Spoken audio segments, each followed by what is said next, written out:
Today, we are paddling to Shark-Tooth Island. It's in the middle of the Cape Fear River.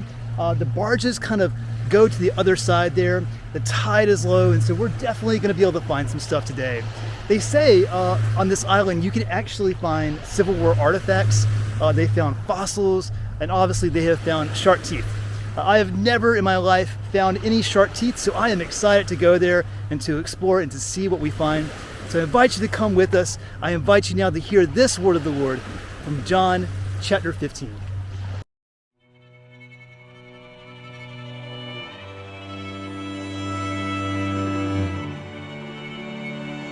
As the Father has loved me, so I have loved you. Now remain in my love. If you obey my commands, you will remain in my love, just as I have obeyed my Father's commands and remain in his love. I have told you this so that my joy may be in you and that your joy may be complete. I no longer call you servants, but a servant does not know his father's business. Instead, I have called you friends. For everything I have learned from my Father, I have made known to you. You did not choose me, but I choose you and appointed you to go and bear fruit, fruit that will last.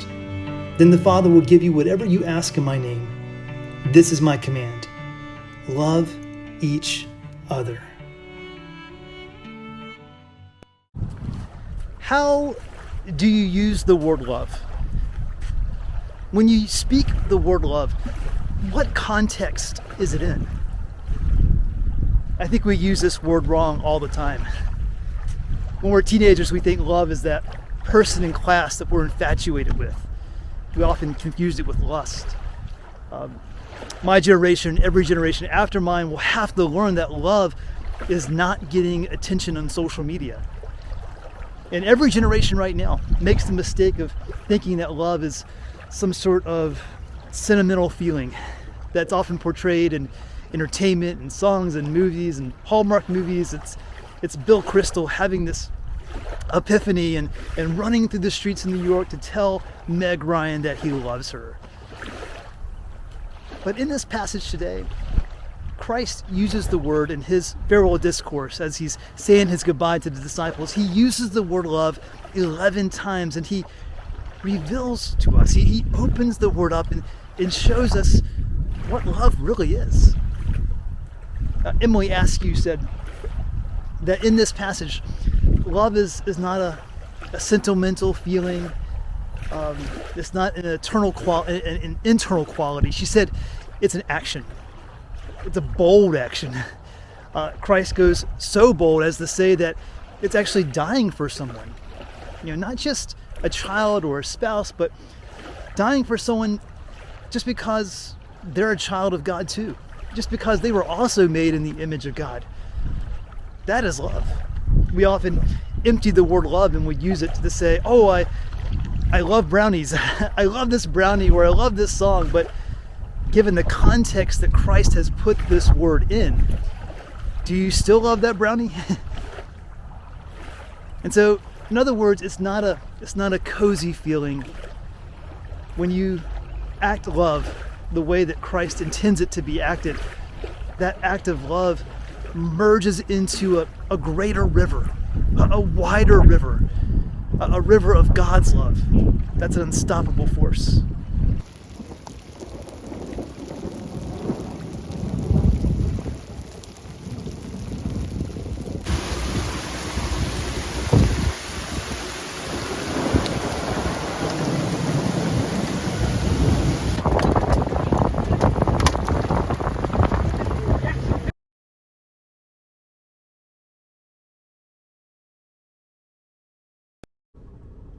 So, I made it to Shark-Tooth Island, and it was great, and the weather was great, and I met another family there, and we were exploring the island and finding shark teeth, and then the weather changed dramatically, and all of a sudden, like that, we were under a thunderstorm warning, and there was lightning and downpouring of rain and hail, and they offered to take me back in their boat. And I was like, yes, definitely, please, because I'm not getting back in this. And they dropped me off at the park here, and they went back to Carolina Beach where they left, and they're fine. I rode back down there to check on them, and they're good. But wow, that was an incredibly generous thing they did for me. The captain, as we were leaving the island, he was the captain of this little adventure tour. He has a little boat, and he said he's this really kind but very kind of grizzled man. You can tell he's been on the water for many years. He said, "This island is not fit for man or beast." Now I'm just kind of walking along the Cape Fear River here. It's really turned into a very beautiful day. I'm watching a documentary right now. It's about a guy by the name of Eddie Harris who canoes the entire length of the Mississippi River. Now, a lot of people do this. It takes about 3 months to do, but what's interesting for him is that he has a real kind of spiritual connection to it. And you learn a lot about the river in the documentary. For instance, the Mississippi River has a very humble beginning. The Cape Fear begins kind of at Jordan Lake, and there's a big dam there, and it's not great to look at. But the Mississippi River begins in a little lake on Minnesota, and you can the lake sort of overflows a little bit over these rocks, and it creates this little stream. And you can there's a sign there that says you can walk across the entire length of the Mississippi River. It's about 10 feet, and it's only ankle deep. And that little stream turns into a little river, and then it gets really big, and then when you go further south, it's about a mile wide. It's so big that 60% of our agriculture travels down this river. The tributaries that make up the Mississippi River cover more than half the country.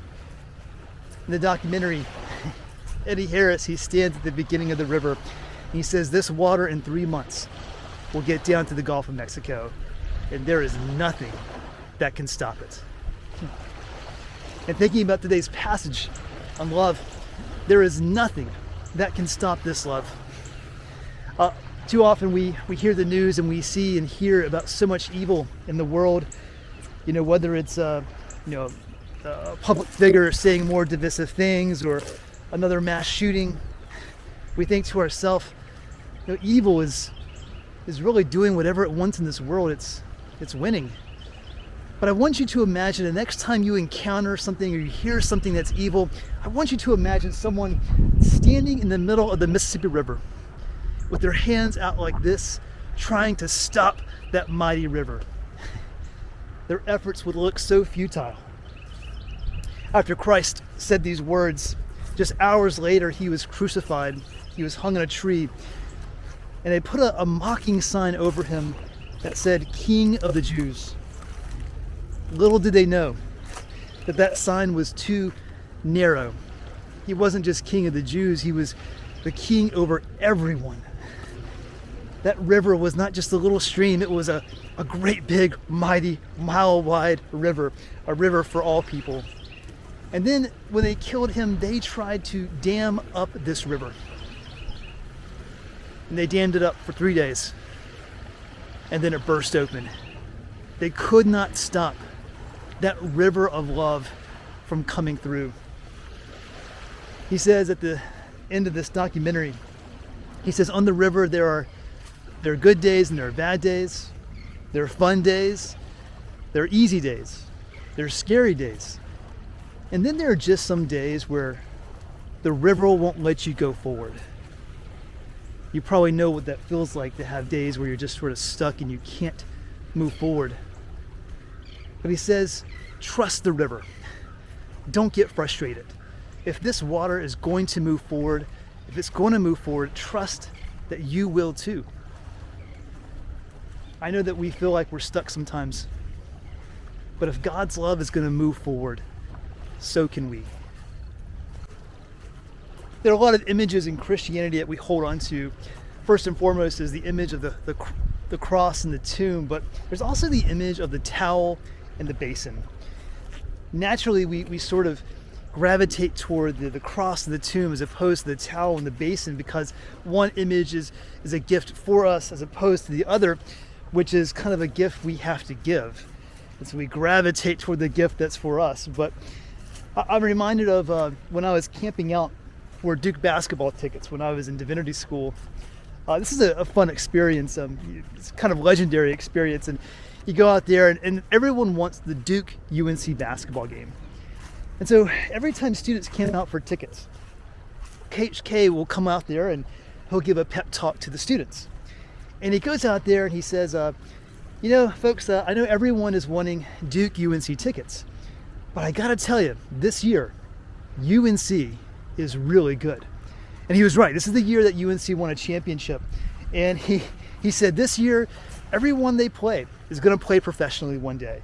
They have the reigning National Player of the Year. They're as good as probably they've ever been. And as he's talking about this, as he's saying how good UNC is, people in the crowd, they begin booing.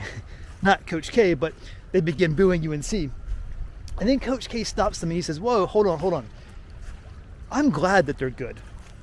It's better for Duke when they're good. And so Coach K left, and all my friends are sitting around talking about, his speech, and they say, wow, Coach K he's so selfless. He wants everyone to do well. He wants everyone to be good. And I said, well, hold on here. I said, that may be true. He may be a selfless man. I don't know him, but that's not what he said. He said, it's better for Duke if they're good. I think it's important to ask ourselves, are our selfless actions and our selfless words, are they really that selfless? I think that many of our selfless actions are really rooted in self-preservation. It's more about self-promotion or maybe alleviating some sort of guilt. How selfless are our selfless actions? Dr. Ernest Gordon was the former dean of the Princeton Chapel. He was also a prisoner of war during World War II. He tells a story about being a prisoner of war on the River Kwai. And he said, when me and my colleagues, my fellow soldiers, brothers in arms, when we were held prisoners, at first we reverted back to what we had learned when we were children in church. We would pray together. We would read scripture together. There was someone who would preach the word. We would sing hymns together. And we would kind of have church every day. That was a way of sort of restoring our strength and our faith. But over time, when they weren't saved, when no one came to get them, they got really discouraged. Their faith got really low, and they just quit altogether. But then he said when times got really hard, he said when we had to rely upon each other more, something changed. There was kind of a revival, but not a conventional revival. A revival in a different sense. He said the stronger ones began protecting the weaker ones. He said we had to nurse each other. We had to encourage one another to stay alive. He said in some cases, the stronger ones were dying for the weaker ones to protect them. He says it was a revival, but an unconventional one, in that they understood that religion was not a set of beliefs you have. It was the beliefs you embody. It was the beliefs you carry out. And that was how they learned that big, bold, loving actions are really why we're here. It reminds me of one of my favorite verses from 1 Peter. Maybe you know it too. It says simply that love covers all sin. Love covers all. Think about that. No matter what evil is in the world, no matter how much sin is in the world, the mighty river of God's love is coming, and it is going to wash it all away. It is going to cover all of these things. If you have beef with someone, if you're mad at someone, if you're angry at yourself for something you did, love covers all. A lot of loving actions can make up for a lot of terrible things. And that river of love, nothing is going to stop it. Now I'm here on one of the piers at River Lights, and I gotta say, it has turned into a beautiful day here in the Cape Fear River. Now, even though my time on Sharktooth Island today was cut short, I was still able to find some treasures. Now, I was in a hurry, so I had to leave some of them behind, but I was able to find what I was looking for.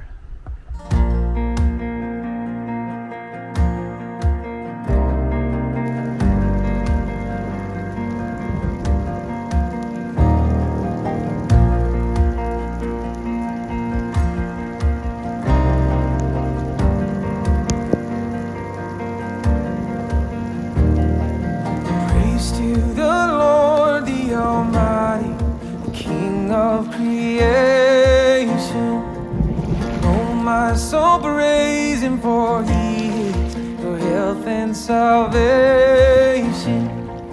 Come all you here, now to his temple draw near. Join me in glad adoration.